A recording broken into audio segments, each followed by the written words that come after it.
linnas, petunjuk bagi seluruh umat manusia. Jadi bukan hanya orang yang mempercayai dan membenarkannya. Dulu sebelum Al-Quran turun, hampir semua nabi itu diberi mukjizat. Mukjizatnya itu biasanya bersifat fisikal, bersifat kedigdayaan, kanuragan, ya pokoknya sesuai dengan kebutuhan zaman.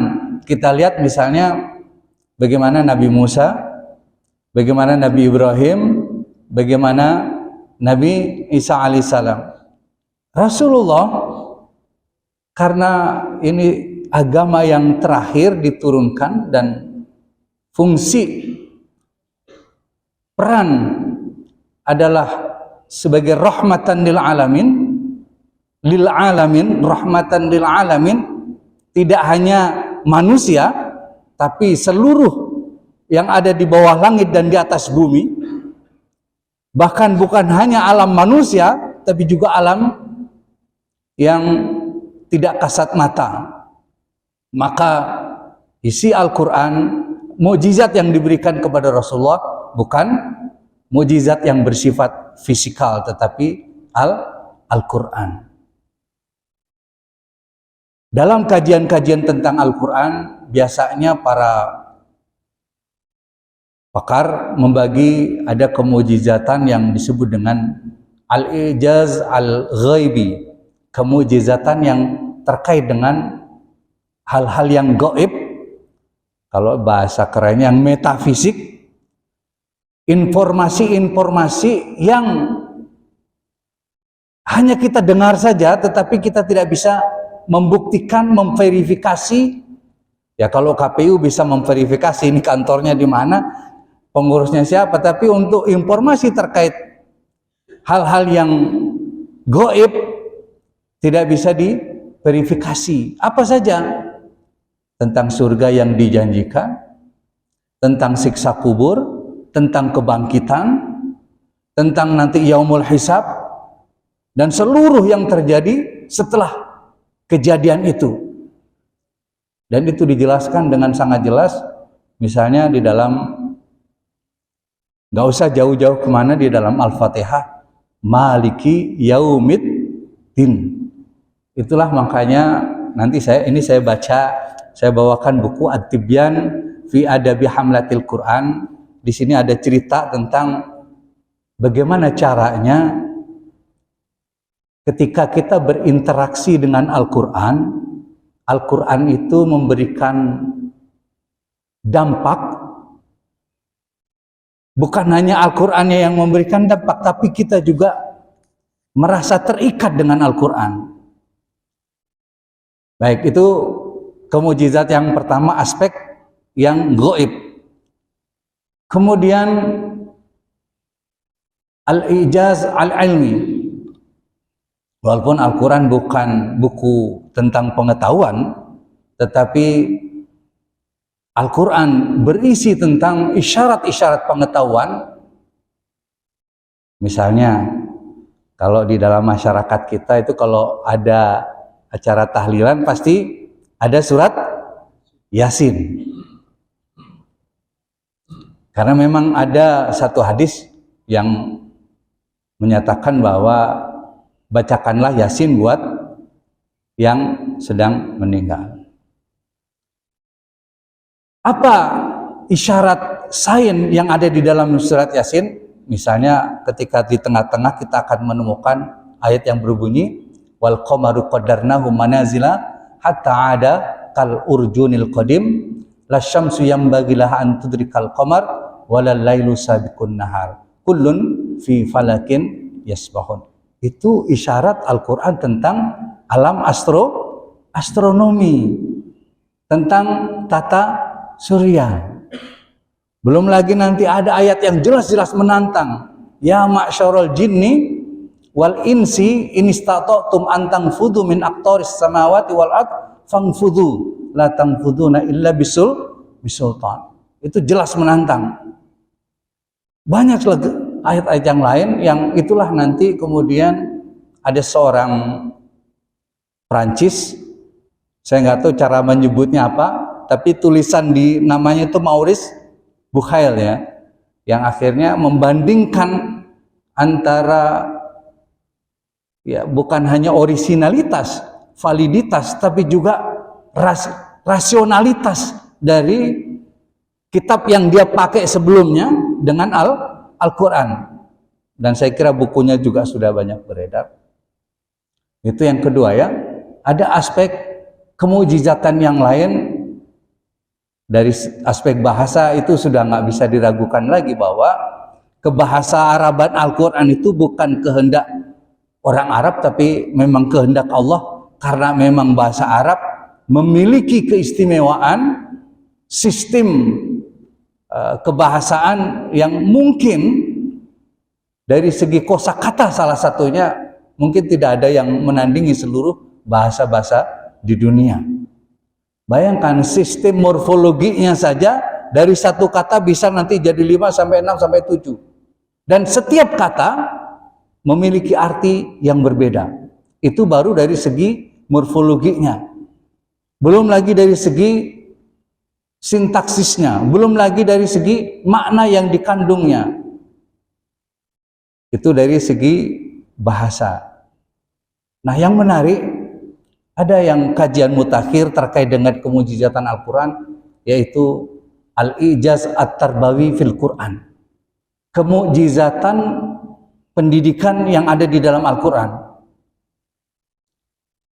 Misalnya, kita bisa lihat bagaimana Nabi Yakub mendidik putra-putranya. Bagaimana mengkader Yusuf. Kemudian kita juga akan bisa membaca bagaimana keluarga Imran mempersiapkan yang nanti pada akhirnya melahirkan keturunan yang menjadi nabi, yaitu Isa. Bagaimana Nabi Ibrahim, bagaimana Luqman yang bukan nabi, bukan rasul, namanya diabadikan di dalam Al-Quran menjadi salah satu nama Al-Quran. Ayatnya dari 12 cuman sampai 13, 12 sampai 19. Tapi menurut salah seorang ahli pendidikan, memang Luqman bukan seorang nabi, bukan rasul, tapi beliau adalah pendidik. Itu beberapa aspek dari kemujizatan Al-Quran. Ada 2 buku yang tadi malam saya baca, dua-duanya, yang satu sudah baru saja meninggal, yang satu mungkin masih ada, dengan judul yang sama, yaitu Kaifa Nata'ammal Ma'al Quran, yang kalau diterjemahkan ke bahasa Indonesia kira-kira bagaimana kita berinteraksi dengan Al-Quran. Di awal-awal pengantarnya, beliau mengkritisi fenomena umat Islam yang meskipun Al-Quran ada di tengah-tengah mereka, Al-Quran bersama mereka, tapi kenyataannya, lihat di Timur Tengah, dunia Islam secara keseluruhan setelah jatuhnya Daulah Abbasiyah. Daulah Abbasiyah itu jatuh tahun 1200-an berapa. Dan sampai hari ini tidak ada lagi yang bernama dunia Islam. Kalaupun toh ada dunia Islam, hanya tinggal nama, tetapi sesungguhnya mereka adalah bagian dari apa yang disebut dengan ya sistem global. Mereka adalah bagian dari para globalis yang saat ini sedang berkuasa. Pertanyaannya, apa yang salah dengan umat Islam? Salah satu kata Yusuf Al-Qaradawi di dalam buku Kaifa Nata'ammal Ma'al Quran, tidak salah kita baca Quran untuk mencari keberkahan. Tidak ada salahnya, karena memang Al-Quran memberikan keberkahan. Tapi itu tidak cukup. Tidak cukup. Maka perlu ada semacam tadabbur yang kemudian juga ditindaklanjuti bagaimana mengamalkan, mengaplikasikan Al-Quran dalam sebuah kenyataan, baik itu secara personal, keluarga, maupun dalam sebuah lingkungan masyarakat. Untuk itu tidak perlu harus melakukan tindakan-tindakan kekerasan, teroris, ataupun hal-hal yang merusak sistem yang sudah berlaku. Mulai dari diri sendiri, mulai dari lingkungan masyarakat yang terdekat, maka insya Allah akan terjadi sebuah perubahan. Ada sebuah fenomena yang menarik sebetulnya di dalam masyarakat kita dalam kurun waktu 10 tahun lah, 10 tahun belakangan ini. Marak beberapa pesantren tahfidz atau menjadikan tahfidz sebagai nilai plus dari pesantrennya. Ini sebetulnya sebuah fenomena yang menarik. Hanya persoalannya setelah dari situ kemana? Persoalannya keluarga tidak mendukung, lingkungan masyarakat tidak mendukung. Masjid bagus, tapi seringkali masjid hanya berfungsi melaksanakan sholat 5 waktu, selebihnya tidak. Bukan hanya di masyarakat yang ada di sekitar sini, hampir di seluruh dunia demikian ada. Ma'asyiral muslimin rahimakumullah. Untuk itu salah satu cara bagaimana agar kita benar-benar terikat dan punya hubungan baik dengan Al-Quran, maka saya bacakan buku dari An-Nawawi ini yang cukup populer saya kira di pesantren-pesantren tahfidz. Kata beliau, kita mulai dengan bukan cepet-cepetan ya, kalau baca Quran itu cepet biar cepet hatam, bukan. Tapi bagaimana kita mengulang-ulang dan mentadabburi Al-Quran. Dulu sahabat Rasulullah kalau menerima pembelajaran dari Nabi, dari Rasulullah, 10 ayat mereka baca dengan baik, mereka pahami isinya, dan mereka laksanakan dengan semaksimal dan secara totalitas, baru nanti mereka. Itulah makanya dalam beberapa kesempatan ada kisah, misalnya para sahabat itu ya bukan hanya karena mereka bertemu langsung dengan Rasulullah, tapi intinya adalah bahwa kita perlu juga harus bagaimana caranya setiap kita membaca Al-Quran itu kita merasakan ada getaran, ada hubungan kita dengan Al-Quran. Kita seringkali membaca mungkin, tetapi kok seperti kalau kata orang Arab, la yata'assar. Seakan-akan kita tidak mendengar apa yang kita baca. Sehingga jangan berharap akan mengubah dan mempengaruhi perilaku kita. Baiklah, ini salah satu tip bagaimana kita bisa merasakan atau tersambung dengan Al-Quran.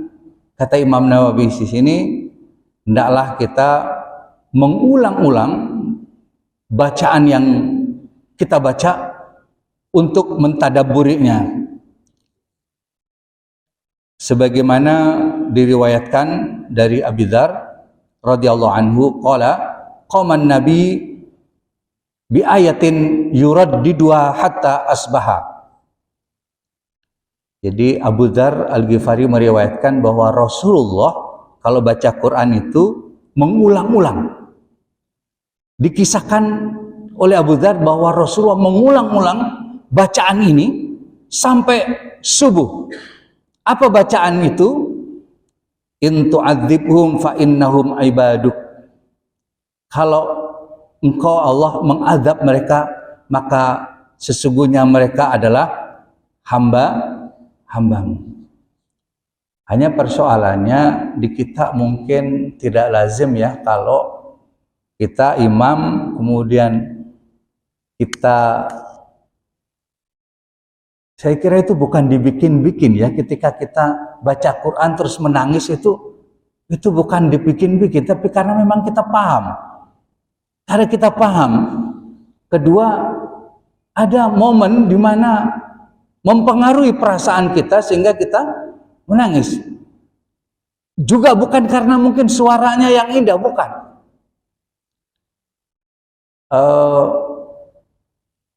Saya sendiri ketika misalnya baca Alhamdulillahirabbil alamin, mungkin sekilas kita paham ya, segala puji bagi Allah. Tetapi ketika kita sudah, saya dulu pernah tiap malam disuruh baca wiridnya Fatihah itu minimal kalau dari jam jam 12 sampai jam 1 minimal Fatihahnya itu 100 kali. Kalau untuk kebutuhan-kebutuhan tertentu bisa sampai beratus-ratus kali, sampai ngantuk-ngantuk. Sampai akhirnya kita semacam mendapatkan pencerahan dari apa yang kita baca, sehingga itu nggak hilang. Pengetahuan yang kita baca atau sebagai bekas dari wirid dan zikir kita itu ternyata begitu membekas, sehingga setiap kali kata itu kita ucapkan, betul-betul kita mengucapkannya dari hati kita yang paling dalam. Jadi inti dari hadis yang diriwayatkan oleh Abu Dzar bahwa kalau kita mau mentadabburi Al-Quran, salah satunya adalah mengulang-ulang. Dan dikisahkan bahwa Rasulullah SAW mengulang-ulang sebuah ayat, bahkan itu sampai subuh.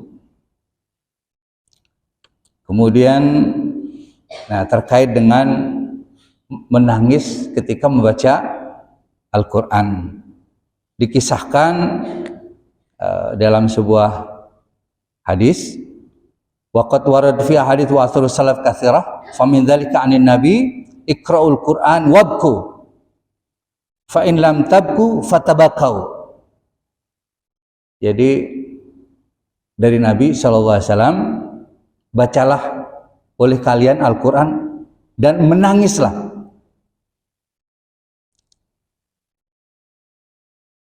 Tak bisa mungkin kalau sekali kita menangis belum. Jadi butuh, apakah kita yang tidak paham bahasa Arab bisa nggak menangis? Bisa. Karena di diri kita ini kan ada yang namanya qalb, ada yang namanya ruh, ada yang namanya sir. Pada tataran qalb, di situ qalb itu tempatnya makrifat, pengetahuan. Nah, pengetahuan itu kan tidak harus pengetahuan yang kita peroleh secara formal, tetapi ada pengetahuan yang Allah berikan secara langsung, bukan melalui sebuah proses pembelajaran. Makanya nanti ada ilmu kasbi, ada ilmu laduni.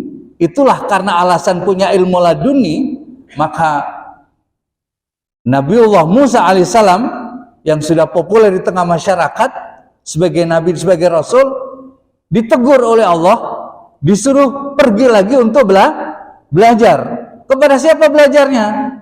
Kepada seseorang yang tidak populer. Bahkan Nabi Musa sendiri nggak tahu kalau itu adalah Nabi Khidir. Karena dia bukan tokoh publik, bukan siapa-siapa, orang nggak kenal kalau itu adalah seorang nabi yang punya keilmuan yang luar biasa. Wa 'allamnahu min ladunna ilma. Jadi ada dua, ilmu kasbi yang kita peroleh secara formal dan ilmu laduni. Bagaimana cara memperoleh ilmu yang laduni tadi? Salah satu dengan hati yang bersih, qalbun kan. Kedua, ruh kita. Ruh itu tempatnya mahabbah. Jadi kalau bersih kan di dalam diri kita ini kan ada unsur unsur ilahi atau yang disebut dengan wa nafakhtuhu min ruhi. Ketika kita sudah pergi ada ruh Allah. Itulah makanya sebabnya setiap kali kita melakukan sesuatu yang melanggar syariat, melanggar perintah Allah, kita nggak tenang, kita gelisah. Karena itu ruh sucinya nggak menerima, menyaksikan kedoliman yang kita lakukan jasmani kita. Jadi kembali kepada sabda Rasulullah tadi, bacalah Al-Quran dan menangislah. Sedikit cerita, dulu waktu kuliah itu saya sering dulu masih mungkin karena belum terkontaminasi, setiap kali baca Quran menangis. Jadi sering tidak berlanjut karena saya paham isinya dan saya melanggar isinya itu, maka akhirnya kita menangis. Nah, makanya dilanjutkan oleh sabda Rasul berikutnya, fa ilam tabqau fatabaqau. Kalau kalian nggak bisa menangis, maka berusahalah untuk menangis. Karena kan ada ayat-ayat yang berisi tentang, misalnya ketika baca Fatihah, Maliki Yaumiddin. Apa yang ada di pemahaman kita? Kan tentang hari di mana sudah tidak ada, kita nggak bisa kemana-mana lagi. Maka ketika kebayang itu, dan kita seakan-akan ketika sholat kita sedang ada di saat itu, nggak pasti kita akan menangis. Kalau kita nggak menangis, nggak tersentuh hati kita, pasti ada masalah dengan hati kita. Kalau ruh nggak masalah, hatinya yang bermasalah. Karena nanti di dalam Al-Quran itu kan ada qalbun marid, ada qalbun salim. Jadi yauma la yanfa'u malun wala banun, ada hari di mana gak berguna itu harta benda, gak berguna anak cucu, kecuali orang yang datang menghadap Allah dengan qalbun salim. Jadi bacalah Al-Quran, wabqau fa in lam tabqau fatabaqau. Kemudian ada kisah Umar bin Khattab, suatu ketika beliau sholat berjamaah subuh, surat yang dibaca surat Yusuf, dikisahkan bahwa beliau menangis sampai air matanya menetes, dan dikisahkan juga dalam sebuah kisah, padahal kita tahu Umar bin Khattab itu orang yang paling ya keras gitu ya, bukan bengis tapi keras tegas ya. Annahu kana fi sholati isya, mengulang-ulang bacaannya, dan itu sampai para jamaah yang berada di belakang beliau mendengar tangisan beliau. Silakan juga beberapa kali mungkin di Masjidil Haram kalau lagi sholat taraweh orang banyak yang menangis karena imamnya juga menangis, karena tidak mesti orang menangis membaca Al-Quran itu mesti orang bahasa Arab, enggak mesti. Kita ini dengan hati kita yang bersih insya Allah diberikan. Jadi kalau mau melunakkan hati kita ya salah satu caranya adalah membaca Al-Quran berulang-ulang sampai hati kita tersentuh dan menangis. Ketika ketemu dengan ayat-ayat yang berisi ancaman, kita minta ampun kepada Allah. Ketika berisi ayat-ayat perintah yang kita tidak maksimal di dalam melaksanakan perintah-perintah itu, maka kita meminta ampun kepada Allah. Itulah caranya. Lagi-lagi tentu saja syarat utamanya harus membaca Al-Quran berulang-ulang sampai kita paham. Kalau nggak paham juga terus sampai paham, sampai Allah memberikan pemahaman kepada kita. Kemudian dikisahkan lagi banyak sekali. Ini di buku ini dikisahkan hampir bukan hanya para sahabat, tapi juga sampai pada tingkatan para tabi'in. Setiap kali membaca Al-Quran mereka menangis, mereka tersentuh dengan apa yang mereka baca. Ma'asyiral muslimin rahimakumullah, selain tentang bagaimana seharusnya kita berinteraksi dengan Al-Quran, ini ada bab yang lain yang mungkin perlu menjadi pegangan kita semua. Setiap kita pasti yakin ya bahwa Al-Quran itu sahih, mutawatir, tibanya ke kita ini tidak mengalami perubahan, tetapi ada saja upaya-upaya untuk membuat keraguan sehingga kita menjadi, ya mungkin kita tidak ya, tapi tidak ada jaminan anak-anak kita apakah punya keyakinan yang sama dengan kita terhadap Al-Quran, terhadap otentisitas, terhadap validitas Al-Quran, terhadap keaslian Al-Quran. Sebagaimana saya kira di semua buku-buku sejarah Al-Quran menyatakan bahwa Al-Quran dari sejak diwahyukan kepada Rasulullah, diterimakan kepada para sahabat, dihafal oleh para sahabat, sampai nanti kemudian dipelihara melalui proses pembukuan. Meskipun dibukukan, tetapi lagi-lagi kata Ibnu Taimiyah, seandainya pun semua Al-Quran yang di mushaf itu terbakar, hilang, tetapi Al-Quran tidak akan pernah hilang dari permukaan bumi, karena dia tidak akan pernah hilang dari hati orang-orang yang menghafalnya. Inilah bedanya Al-Quran dengan kitab-kitab suci yang lain yang tidak dijamin. Allah yang menjamin langsung Al-Quran, inna nahnu nazzalna dzikra wa inna lahu lahafidun. Meskipun ayat ini sempat di teman-teman saya yang agak sedikit sekuler, kan di situ dzikra bukan Al-Quran. Inna nahnu nazzalna dzikra wa inna lahu lahafidun. Yang dipelihara itu kan bukan Al-Quran, az-dzikra. Nah, udah, akhirnya bagi teman-teman yang baru bergabung itu sempat membuat agak goyah sedikit terkait dengan keterjaminan Al-Quran. Oleh karena itu saya akan bacakan bahwa ini saya baca saja ya biar tidak salah. Qala al-Imam Al-Hafidz Abdul Fadl Qadhi Iyad rahimahullah, i'lam anna man istakhaffa bil Quran, ketahuilah siapapun, kalau kata Ustadz Hadi Hidayat, man itu bukan barang siapa. Karena kalau barang siapa dari dulu sampai sekarang barang itu nggak ketemu-ketemu. Kata Ustadz Hadi Hidayat, man itu harus siapapun. Ya.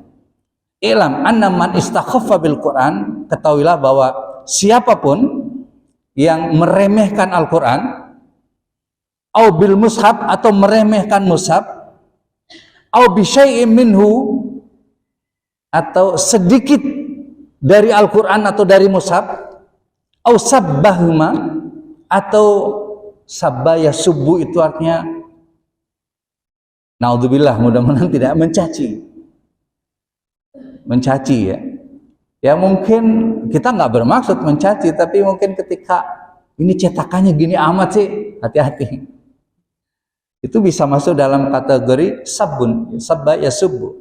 Au jahada harfan minhu, jahada yajhadu itu artinya mengingkari, atau mengingkari, tapi di dunia akademis, di kalangan teman-teman saya di IAIN itu biasa aja itu. Kayak ini kan kita diskusi, ini kan ilmiah.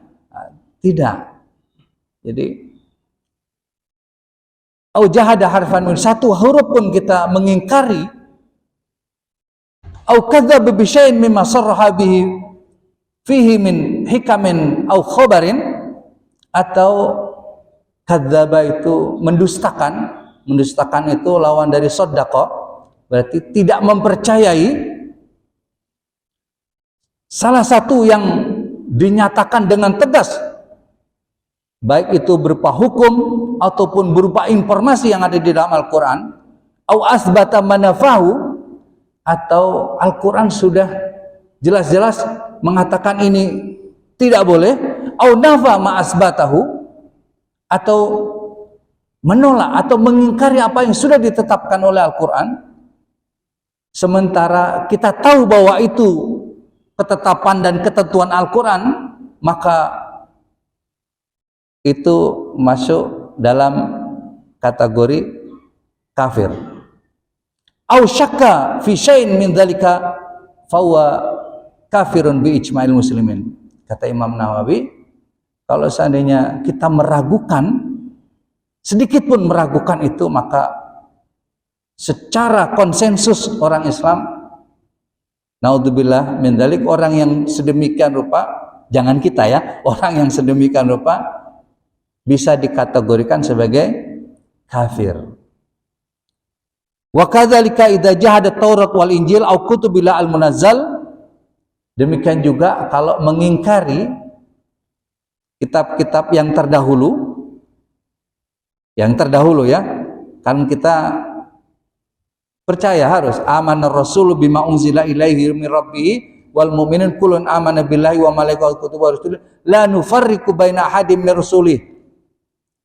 Kan kita tidak mengingkari nabi-nabi yang menerima la nufarriqu baina ahadin wa qalu sami'na wa ata'na ghufranaka rabbana wa ilaikal masir. Jadi lanjutnya, kemudian meragukan mushaf yang ada di kita ini, yang dimulai dari alhamdulillah, ya beliau menyebutnya alhamdulillah karena bismillah tidak bagian dari Al-Fatihah, dia hanya pembuka. Walaupun nanti ada pendapat yang lain ya. Itulah makanya jangan kalau nanti ada yang sholat ngimamin langsung alhamdulillahirabbil alamin, karena memang nama suratnya hamdalah. Tapi mayoritas Syafi'iyun mengatakan bismillah bagian dari Al-Fatihah, maka Fatihahnya harus dibaca bil jahar. Kedua-duanya insya Allah memiliki landasan hadis yang insya Allah sama kuatnya ya. Intinya, jadi siapapun yang meragukan susunan mushaf Al-Quran yang dimulai dari Al-Fatihah sampai An-Nas, maka kalau dia masih meragukan itu, maka ini apalagi sengaja, maka masuk dalam kategori kafir. Ya, itu beberapa yang mungkin harus kita yakini, karena bagaimanapun upaya untuk menjauhkan, mungkin kita enggak, tapi enggak ada jaminan dengan anak-anak kita. Anak-anak kita sekarang sudah sedemikian rupa, ya perlahan-lahan jauh dari Al-Quran. Bayangkan, bisa dihitung mungkin keluhannya sama gadget, HP dan seluruh pemain yang di dalamnya, dan kita seringkali tidak kuasa apa-apa. Hanya karena kasihan, mumpung libur, akhirnya kecanduan. Bapak-bapak dan ibu yang dirahmati Allah, terakhir sebelum menutup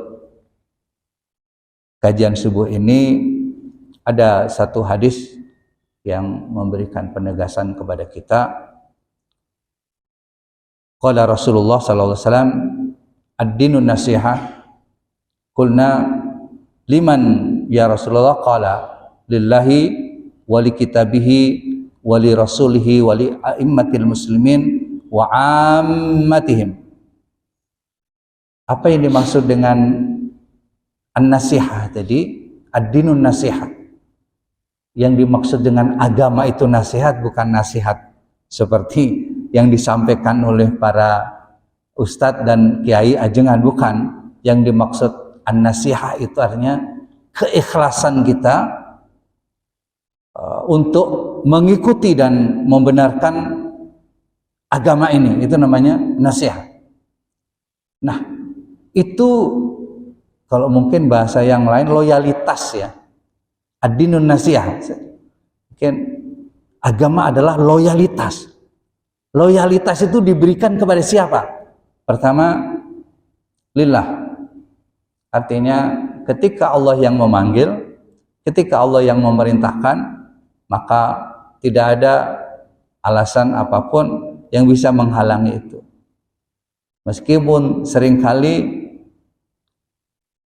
ada saja yang tidak memungkinkan kita untuk semaksimal, setotalitas untuk memenuhi panggilan Allah itu. Ya tentu saja panggilan Allah itu adalah melalui syariat yang berisi akidah, kemudian bidang Islam atau akidah iman Islam dan ihsan. Berikutnya wali kitabihi. Ya tentu saja yang dimaksud kitabnya adalah Al-Quran. Kita loyal kepada Al-Quran. Wali rasulihi. Baik ketika beliau masih hidup maupun ketika hari ini kita tidak ketemu dengan beliau, tetap loyalitas itu. Karena bagaimanapun loyalitas kita kepada Allah dan Rasulullah itu menyatu seperti yang biasa kita baca di dalam syahadatul la ilaha illallah wa anna Muhammadar Rasulullah. Kemudian berikutnya kepada siapa? Wali a'immatil muslimin. Tentu saja yang dimaksud dengan a'immatil muslimin bisa orang berdebat. Yang dimaksud dengan a'immatil muslimin itu apakah para imamnya, tokohnya, siapa yang ditokohkan hari ini? Ya, sejak bukan hari ini maksudnya, pada zaman belakangan ini setiap madhab, setiap manhaj punya imamnya sendiri. Bagi FPI imam besar mereka Habib Rizik Syihab, bagi yang lain bukan. Dan harusnya kan tidak seperti itu, ada satu imam, tetapi zaman tidak memungkinkan dan kita seringkali dibuat antar para tokoh menjadi sedemikian rupa seakan-akan kita berseberangan dan tidak bisa dipersatukan antar manhaj saja. Dan itu sekarang di YouTube kita lihat saja bagaimana. Kita rindu, semuanya kita rindu adanya sebuah persatuan. Meskipun itu mustahil. Ya. Tetapi setidaknya ada tafahum, saling memahami, bukan saling mencaci. Itu kita yang baru beredar di YouTube belakangan itu terkait dengan Palestina. Saya kira mungkin sudah belajar tentang bagaimana sebetulnya. Jadi imam kita yang kita panuti siapa ini kan gitu. Tentu saja